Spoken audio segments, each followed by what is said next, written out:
dari alat-alat yang digunakan menjadi seperti ini. Nah, dilihat dari ini, ya seperti tadi yang saya bilang berulang-ulang, kira-kira alat apa yang digantikan pada Carnot refrigerator atau heat pump oleh sistem atau siklus Carnot engine? Ada yang tahu? Alat apa yang digantikan? Di sini yang digantikan apa? Yuk. Kompresor. Hah? Enggak, enggak. Apa Naim? Gak apa-apa, jawab aja. Kompresor, karena soalnya nggak ada ya. Kayaknya nggak Iya, ada kompresor. betul. Betul sekali Naim. Kompresor. Yang digantikan adalah kompresor. Karena kompresor kan tadi dia yang butuh kerja ya. Ya enggak? Nah, digantikan oleh ini, oleh heat engine dalam bentuk seperti ini. Jadi nanti heat engine-nya ini akan digantikan oleh alat-alatnya yang terdiri dari regenerator, kemudian ada heat exchanger dan absorber ya. Nah, jadi pada siklus ini ya, absorpsi refrigerasi unit ini nanti itu sama ya, sama. Jadi nanti ada panas ya yang diambil baik dari hot reservoir ya yang digunakan untuk regenerator ya. Kemudian juga ada panas yang diambil dari cold reservoir yang digunakan untuk pendinginan di evaporator ya pada sistem refrigerasinya, dan ada panas yang dibuang itu ke lingkungan ya, sehingga nanti kalau temperaturnya ya dinyatakan dalam temperatur, maka yang di sini ada TH, kemudian ini adalah TC dan TS ya. Nah, jadi pertama seperti ini ya. Jadi nanti siklusnya itu adalah si apa namanya refrigerannya dia akan diuapkan ya dengan cara mengambil panas dari cold reservoir. Nah, nanti di sini dia akan dalam bentuk ini kan uap ya. Diuapkan kan bentuknya uap ya. Sehingga nanti di sini dia akan uapnya itu akan diabsorb oleh cairan ya. Pelarutnya gitu ya. Katakanlah kalau di sini misalnya NH3 amonia gitu ya, maka nanti dia akan diabsorb oleh air. Nah, sehingga nanti di sini kan campurannya menjadi liquid ya, sehingga nanti dipompa ya kan, dipompa karena ini kan suhunya eh, jadi dingin ya, sedangkan yang di sini itu panas kan lebih tinggi. Nah, dia ini nanti dipompa masuk ke regenerator. Nah, sebelum masuk ke regenerator ini ada heat integrasi, di mana nanti panasnya dari regenerator ini yang sebelum digunakan untuk pengabsorb di absorber ini, dia akan ditransfer ke si umpan dari regenerator. Jadi dia akan memanaskan umpan regenerator ya. Kemudian nanti di regenerator ini campuran larutan tadi, bukan campuran ya, kalau campuran tidak saya melarutkan, larutan tadi ini akan dipanaskan gitu ya, dipanaskan dengan panas dari hot reservoir ya, sehingga nanti di sini akan terbentuk uap ya, sehingga nanti kan di sini temperaturnya naik, tekanannya juga naik karena kan di sini kan dipompa kan, sehingga tekanannya naik, keluar dari sini temperatur naik, tekanan naik ya. Kemudian masuk ke dalam kondensor, dia akan diembunkan. Nah, di sini kan terjadi pelepasan panas ya, pelepasan panasnya itu ke surrounding ya, ke T lingkungannya. Sama seperti yang di absorber, di sini juga ada, karena di sini ada pelarutan ya, di sini kan jadi dingin ya, dicampur dengan air yang suhunya sudah dingin, diserap dengan air yang suhunya sudah dingin, maka nanti di sini ada kehilangan panas ya ke lingkungan yang suhunya sebesar TS. Nah, kembali ke sini ke 34. Nah, nanti ini kan dia ini liquid ya. Nah, keluar dari kondenser kan liquid ya dengan suhu yang lebih rendah ya. Kan sudah turun suhunya kan. Kemudian tapi dia lebih tinggi dibandingkan yang ini kan. Kemudian nanti dia akan diekspansi. Kalau lambangnya seperti ini berarti kan expansion valve ya. Nah, nanti di sini temperatur turun, tekanan turun, sehingga nanti akan terbentuk istilahnya dua fase ya, liquid dan vapornya. Kemudian nanti akan masuk lagi ke sini ya.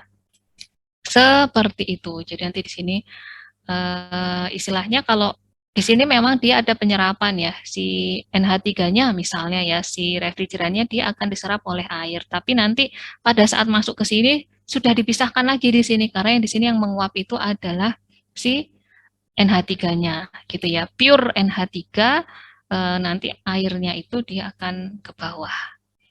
Tuh. Kalau kita lihat ini seperti ini ya. Ini hanya dibalik aja posisinya tapi sama. Nah, jadi pada sistem refrigerasi yang NH3 ya menggunakan working fluid NH3 ini mekanismenya seperti ini. Jadi pakai absorption refrigeration process ya. Kalau kita lihat di sini kan pada bagian yang regenerator ini dia mengambil panas ya dari mana nih sumber panasnya, misalnya dari solar energi ya, digunakan untuk memanaskan si amonia sebenarnya. Tapi kan ya air ini pasti ada yang ikut teruapkan ya. Kemudian nanti dia akan dipisahkan ya supaya benar-benar murni NH3 di rectifier. Nah, nanti airnya itu akan dikembalikan lagi masuk ke regenerator dan nanti akan digunakan untuk menyerap NH3 di absorber seperti ini ya. Nah, kemudian di sini ada pemanfaatan panas ya, karena di sini suhunya lebih tinggi ya kan, karena di sini kan di generator ini kan ada panas yang diserap ya untuk menaikkan temperatur larutannya sehingga si NH3-nya ini menguap. Nah, sehingga nanti ketika dia dimanfaatkan menjadi absorben, maka nanti ini panasnya bisa ditransfer ke umpannya regenerator gitu ya, yang berupa larutan amonia, campuran antara air dengan amonia gitu. Seperti itu. Nah, kalau kita lihat siklusnya kan dari atas sini ya, masuk ke sini. Nah, ketika nanti dia di sini temperaturnya tinggi, diturunkan kan, ada pengembunan, transfer panas keluar ya, di sini ke hot reservoirnya gitu ya. Nah, kemudian nanti diekspansi, di sini pada tekanan konstan ya, jadi di sini pengembunan, pendinginan dan pengembunan pada tekanan konstan, kemudian nanti yang di sini tekanannya berubah, P-nya turun, T-nya semakin turun, nah terbentuk campuran liquid vapor, kemudian nanti akan diuapkan, dievaporasi di sini ya, dengan mengambil panas dari lingkungan. Ya, T ini lebih kecil dibandingkan dengan T-nya yang di sini ya. Dan seterusnya seperti itu. Nah, kemudian itu nanti efisiensi Carnot untuk absorption refrigeration proses itu nanti hitungnya ya kerja yang dibutuhkan. Nah, ini ya. Jadi kerja yang dibutuhkan pada bagian ini QC ya. Jadi kerja yang dibutuhkan untuk sistem refrigerasi yang pada bagian kanan ini itu kalau ditulis seperti ini rumusnya. Jadi W sama dengan TS min TC per TC QC ya, sesuai kan? W itu sama dengan TS dikurangi TC per TC dikalikan dengan QC. Kemudian pada bagian head engine-nya itu min W per QH itu sama dengan TS min TH min 1 ya. Di sini. Jadi min W per QH sama dengan TS per TH min 1. Atau kalau ditulis QH sama dengan W dikalikan dengan TH per TH min TS. Ini hanya penyusunan ulang aja ya. Nanti dia akan terbentuk seperti ini persamaannya. Nah, kalau dikombinasikan persamaan ini dengan ini, maka nanti kita akan mendapatkan dengan cara mengeliminasi W-nya, maka kita akan mendapatkan rasio dari QH per QC, yaitu panas yang diserap di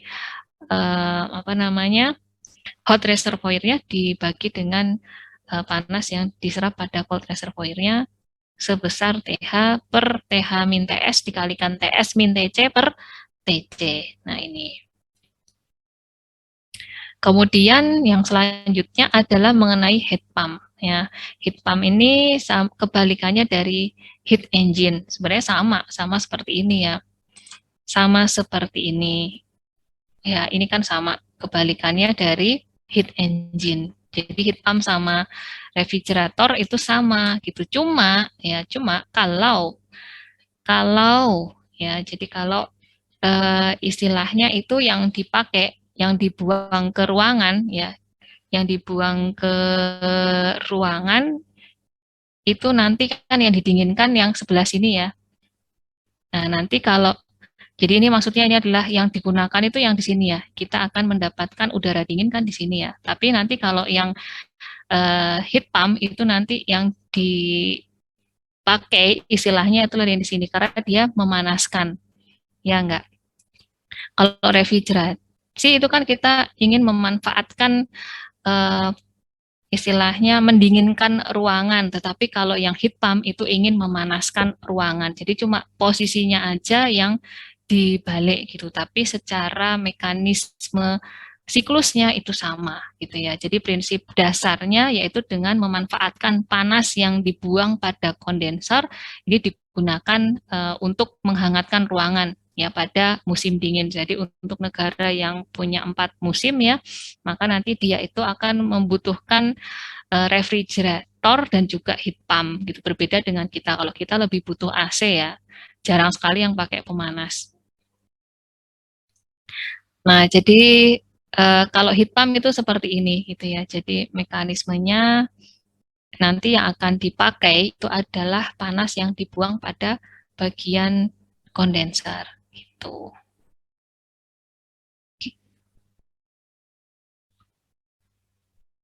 Nah, ini contohnya, yuk dibaca.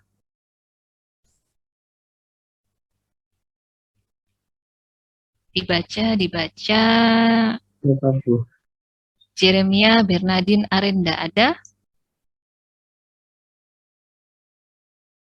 Oh, ini mic-nya nggak ada ya. Ini ada nggak orang yang saya anggap nggak ada loh. Jeremia tidak menjawab. Oke. Widodo Tri. Iya, Bu. Ya, tolong dibaca ya. The house has a winter heating requirement of 30 kg, 30 kilojoule per second, and summer cooling requirement of 60 kilojoule per second.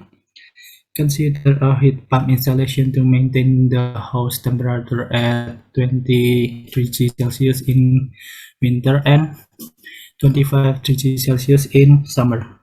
This requires circulation of the refrigerant through interior exchanger coil at 30 degrees Celsius in winter and 5 degrees Celsius in summer. Underground coils provide the heat source in winter and the heat sink in summer. For a year-round ground temperature of 15 degrees Celsius. The heat transfer characteristic of the coil necessitate refrigerant temperatures of 10 degrees Celsius in the winter and 25 degrees Celsius in summer. What are the minimum power of requirement for winter heating and summer cooling? Ya, jadi terima kasih. Jadi di sini diinginkan Anda itu menghitung berapa daya minimum yang dibutuhkan untuk menghangatkan pada saat winter dan menghangatkan pada saat winter dan mendinginkan pada saat summer gitu ya. Nah, ini diketahui di sini kalau istilahnya daya ini kan kilojoule per sekon itu kan daya ya. Jadi daya yang dibutuhkan pada saat winter itu adalah 30 kilojoule per sekon dan pada saat summer itu untuk pendinginan adalah 60 kilojoule per sekon. Kemudian instalasi dari heat pump-nya untuk menjaga temperatur di dalam rumah ini pada saat winter 20 derajat Celcius dan pada saat summer itu 25 derajat Celcius. Kemudian di sini sirkulasi dari refrigeran melalui heat exchanger-nya itu di koilnya exchanger-nya itu 30 derajat untuk winter dan 5 derajat untuk summer ya. Kemudian ini tuh cuma rata-rata ya. Dan dia ini menggunakan sumber panasnya yaitu pakai tanah ya. Kemudian di sini refrigeran temperatur ya, berarti pada bagian refrigeran ya, temperatur dari koil refrigerannya itu adalah 10 derajat di winter dan 25 derajat di summer. Jadi kira-kira kalau digambarkan itu seperti ini. Ini ya. Nah, jadi pada saat di apa tadi kayak ada yang kebalik ini ya. Ya, jadi nanti istilahnya kita akan mengambil panas dulu ya. Di sini kita mau menghitung yang untuk musim dingin ya. Jadi memanaskan pada musim dingin. Nah, di sini karena di sini adalah minimal daya yang dibutuhkan, berarti nanti kita pakai pompa kalornya Carnot ya. Sehingga nanti untuk menghitung panas istilahnya yang dibutuhkan untuk musim dingin atau winter ya, dengan koil rumahnya itu berarti karena dia kan pada suhu yang lebih tinggi ya. Kalau winter kan berarti nanti pemanfaatan panasnya itu adalah buangan dari kondensernya. Berarti kan buangan dari kondensernya itu kan QH ya istilahnya. Berarti nanti dia akan menjadi TH. Suhu yang lebih tinggi TH. Sedangkan nanti dia itu kan kebutuhan pemanasnya ya dari sini itu adalah 30 kilojoule per sekon ya QH-nya di sini. Nah, nanti kita bisa menghitung panas yang diserap pada bagian QC ya.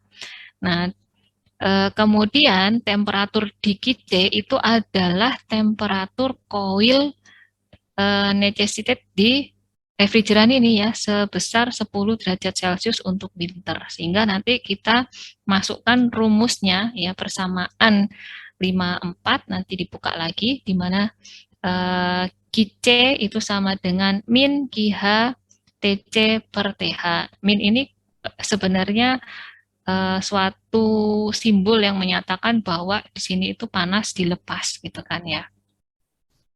Nah, kemudian kita masukkan karena di sini kan absolutnya Kelvin ya, sehingga nanti ditambahkan dengan 273 ya, di mana tadi TC-nya itu adalah temperatur koil refrigeratornya di sini ya. Di sini 10 nanti akan dibuang ya ke hotnya, reservoirnya, ke ruangannya, buangan dari kondensernya itu adalah yang menjadi TH. Nah, sehingga nanti dimasukkan saja rumusnya ketemu 28,2 kilojoule per sekon. Tuh. Nah, kemudian berarti nanti kita bisa menghitung kerja ya yang istilahnya dibutuhkan ya. Nanti W itu sama dengan W net ya. W itu sama dengan Q netnya. Jadi min QH min QC. Atau kalau kemarin rumusnya itu adalah min QH plus QC ya. Kalau dibuka kurungnya akan menjadi seperti ini sehingga kita masukkan yang dibuang ke hot reservoir-nya kan ini yang 30, kemudian yang diserap 28. Nah, sehingga nanti W-nya itu sebesar 1,98 kilojoule per sekon atau ini ya, dayanya adalah 1,98 kilowatt. Ini kan satuannya kilowatt. Kemudian untuk pendinginan pada saat musim panas, maka nanti QC-nya itu yang dibutuhkan adalah 60 kilojoule per sekon ya. Kemudian benar ya. Jadi koil rumahnya itu nanti pada tingkat suhu yang lebih rendah daripada TC ya. Kemudian di sini yang akan dibuang ya itu TH-nya itu 25 ya. Tadi berapa? 25 ya, temperatur refrigerannya yang 25, sehingga kalau digambarkan seperti ini. Jadi dibuangnya ke sini, jadi heat release-nya di sini, diekstraknya di sini. Nah, nanti tinggal dimasukkan rumusnya, sehingga nanti penggabungan persamaan 92 dan 93 diperoleh W. Rumusnya adalah ini, QC dikalikan TH min TC per TC, dimasukkan saja, di mana TC-nya itu adalah 5, yang diekstrak ya. Kemudian 25 adalah yang dirilisnya, sehingga nanti akan diperoleh dayanya itu yang dibutuhkan pada musim panas itu adalah 4,3 kilowatt ya. Itu kalau dia asumsinya itu kan minimum required power ya, minimum power requirement. Jadi dia berdasarkan dengan Carnot. Jadi asumsinya dia adalah ideal. Tapi kalau aktual ya, aktualnya itu bisa lebih ya, lebih dari 2 kali lipat kebutuhan daya minimalnya gitu. Ini karena dia dijalankannya sistemnya pada Carnot. Ini gambarannya ya, jadi sepertinya ya, saya belum membuktikan sendiri langsung karena saya juga belum pernah ke negara dengan 4 musim. Alatnya itu satu ya untuk cooling and heating, cuma nanti yang diceng itu adalah valve-nya. Seperti ini. Jadi kalau saat cooling itu nanti untuk di sini ya, kita pada saat dia musim panas ya, summer, maka nanti dia arahnya ke sana, arahnya ke sana. Tapi nanti kalau pada saat winter ya, diceng nanti dia arahnya ke sana. Nah, seperti ini. Nanti silahkan dibaca sendiri.